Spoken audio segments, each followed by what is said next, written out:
We see tasks that need doing, waiting for hands to do them. To a crisis of the Spirit, we need an answer of the Spirit.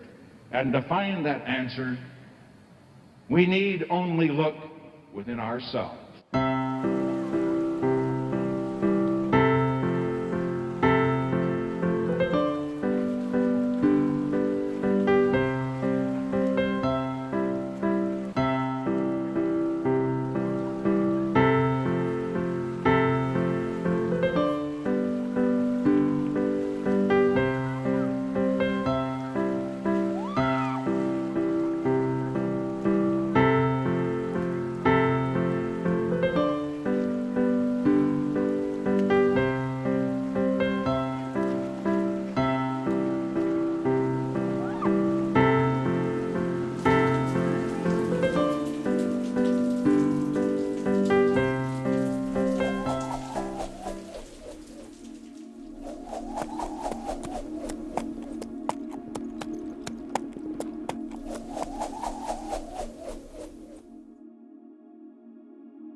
sorry, the number you have dialed is not in service at this time.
Senator Dirksen, Chief Justice, Mr. Vice President, President Johnson, Vice President Humphrey, my fellow Americans, and my fellow citizens of the world community.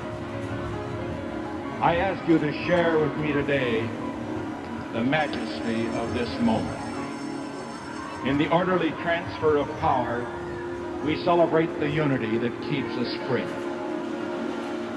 Each moment in history is a fleeting time, precious and unique.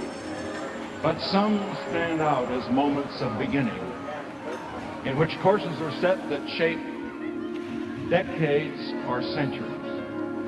This can be such a moment.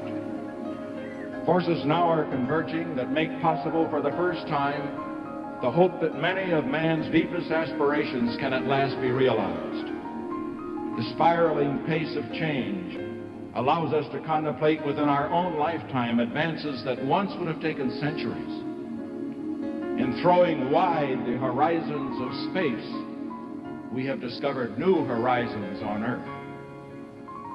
For the first time, because the people of the world want peace, and the leaders of the world are afraid of war, the times are on the side of peace.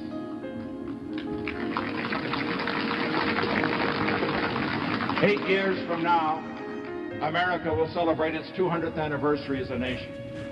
And within the lifetime of most people now living, mankind will celebrate that great new year which comes only once in 1,000 years, the beginning of the third millennium. What kind of a nation we will be, what kind of a world we will live in, whether we shape the future in the image of our hopes, is ours to determine by our actions and our choices. The greatest honor history can bestow is the title of peacemaker. This honor now beckons America, the chance to help lead the world at last out of the valley of turmoil and onto that high ground of peace that man has dreamed of since the dawn of civilization. If we succeed, generations to come will say of us now living that we mastered our moment, that we helped make the world safe for mankind.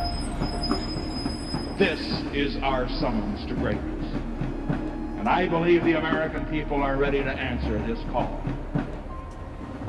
The second third of this century has been a time of proud achievement. We have made enormous strides in science and industry and agriculture. We have shared our wealth more broadly than ever. We've learned at last to manage a modern economy to assure its continued growth. We have given freedom new reach. We have begun to make its promise real for black as well as for white. We see the hope of tomorrow in the youth of today. I know America's youth. I believe in them. We can be proud that they are better educated, more committed, more passionately driven by conscience than any generation in our history.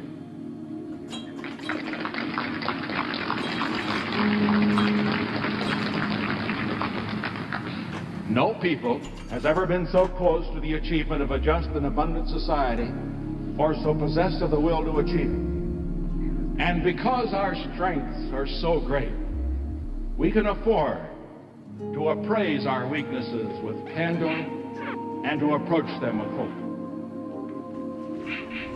Standing in this same place, a third of a century ago, Franklin Delano Roosevelt addressed the nation ravaged by depression, drifting fear. He could say, in surveying the nation's troubles, they concern, thank God, only material things. Our crisis today is in reverse. We find ourselves rich in goods, but ragged in spirit, reaching with magnificent precision for the moon. We're sorry, the number you have dialed is not in service at this time. We are caught in war, wanting peace. We're torn by division, wanting unity. We see around us empty lives, wanting fulfillment. We see tasks that need doing, waiting for hands to do them. To a crisis of the Spirit, we need an answer of the Spirit. And to find that answer, we need only look within ourselves. We're sorry, the number you have dialed When is not we in service listen at this time. to the better angels of our nature, Hayır baba. we find that they Nerede? celebrate the simple things, İsne. the basic things, such as goodness, decency, love, kindness. Greatness comes in simple trappings. The simple things are the ones most needed today ثلاثة if we are to surmount what divides اثنان us and cement what unites us. واحد. To lower our voices would be a simple thing. In these difficult years, America has suffered from a fever of words, from inflated rhetoric that promises more than it can deliver, from angry rhetoric that fans discontents into hatreds, from bombastic rhetoric that postures instead of persuading. We cannot learn from one another until we stop shouting at one another, until we speak quietly enough so that our words can be heard as well as our voices.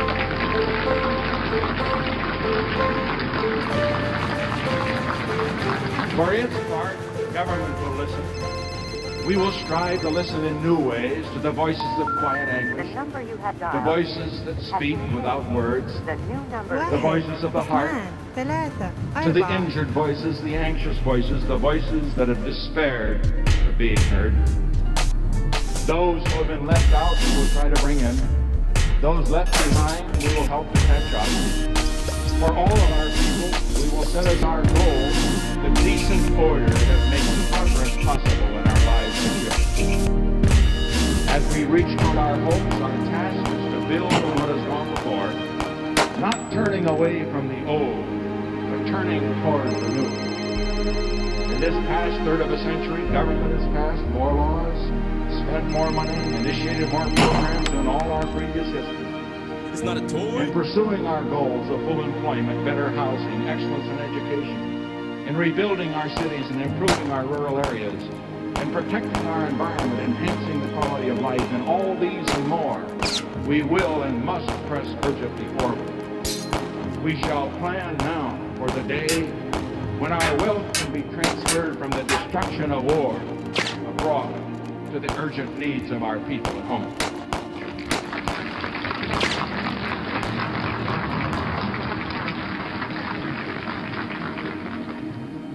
The American dream We're does sorry. not come Your to call those cannot be who fall completed as asleep. dialed. Please check the number and But dial we are again. approaching This is a recording. the limits of what government alone can do. Our greatest need now is to reach beyond government, to enlist the legions of the concerned and the committed. What has to be done by government and people together, or it will not be done at all. The lesson of past agony is that without the people we can do nothing. With the people we can do everything.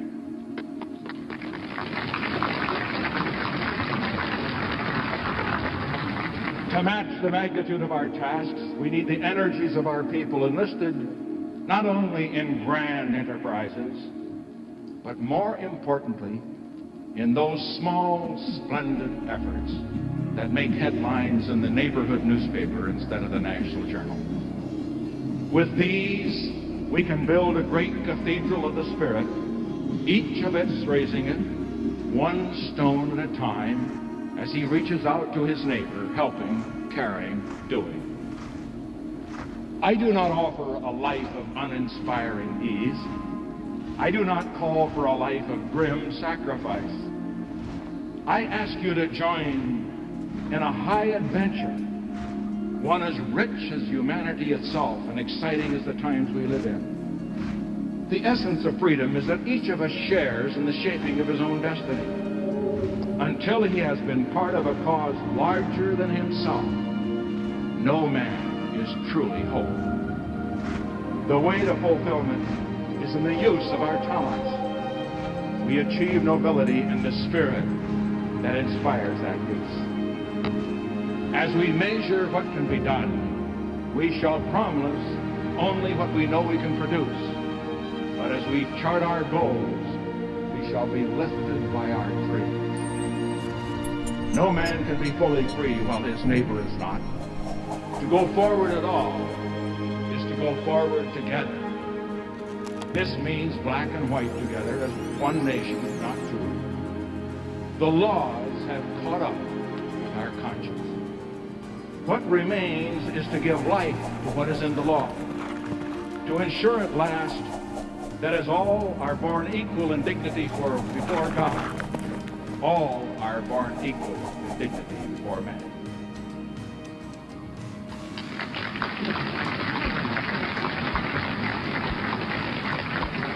As we learn to go forward together at home, let us also seek to go forward together with all mankind. Let us take as our goal, where peace is unknown, make it welcome. Where peace is fragile, make it strong. Where peace is temporary, make it permanent. After a period of confrontation, we are entering an era of negotiation. Let all nations know that during this administration, our lines of communication will be open. We seek an open world, open to ideas, open to the exchange of goods and people, a world in which no people, great or small, will live in angry isolation. We cannot expect to make everyone our friend, but we can try to make no one our enemy.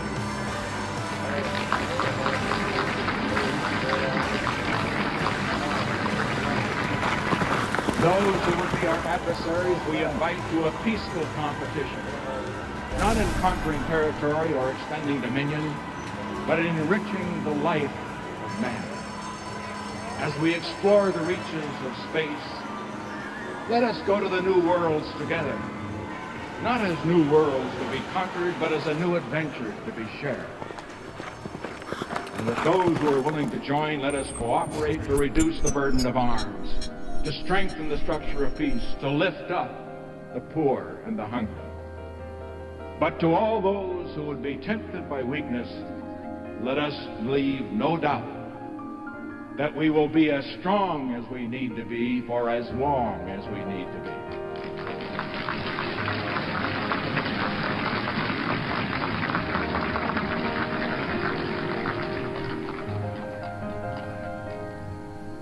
Over the past 20 years, since I first came to this capital as a freshman congressman, I have visited most of the nations of the world. I have come to know the leaders of the world, the great forces, the hatreds, the fears that divide the world. I know that peace does not come through wishing for it, that there is no substitute for days and even years of patient and prolonged diplomacy. I also know the people of the world. I have seen the hunger of a homeless child, the pain of a man wounded in battle, the grief of a mother who has lost her son. I know these have no ideology, no race. I know America. I know the heart of America is good. I speak from my own heart, and the heart of my country, the deep concern we have for those who suffer and those who suffer. I have taken an oath today in the presence of God in my country to uphold and defend the Constitution of the United States. And to that oath, I now add this sacred commitment. I shall consecrate my office, my energies, and all the wisdom I can summon to the cause of peace among nations. Let this message be heard by strong and weak alike.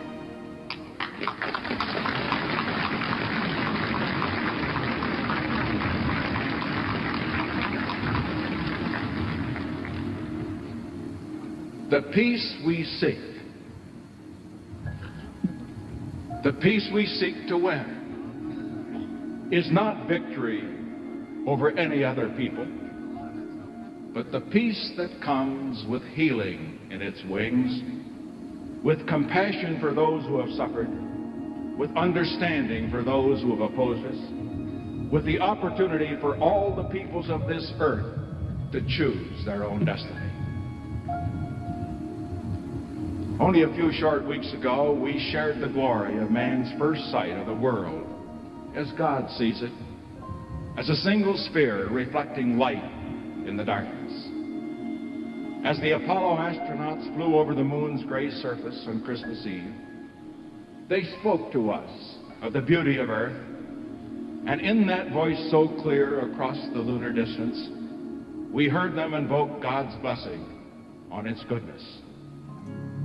In that moment, their view from the moon moved poet Archibald MacLeish to write, "To see the earth as it truly is, small and blue and beautiful, in that eternal silence where it floats, is to see ourselves as riders on the earth together, brothers in that bright loveliness in the eternal cold, brothers who know now they are truly brothers."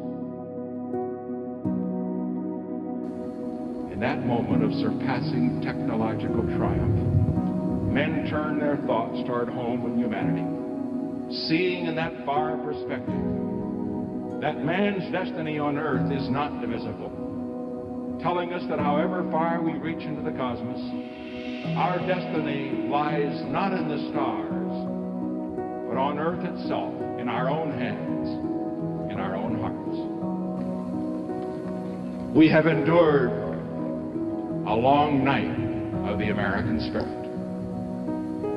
But as our eyes catch the dimness of the first rays of dawn, let us not curse the remaining dark. Let us gather the light. Our destiny offers not the cup of despair, but the chalice of opportunity. So let us seize it, not in fear, but in gladness. And riders on the earth together, let us go forward, firm in our faith, steadfast in our purpose, cautious of the dangers, but sustained by our confidence in the will of God and the promise of man.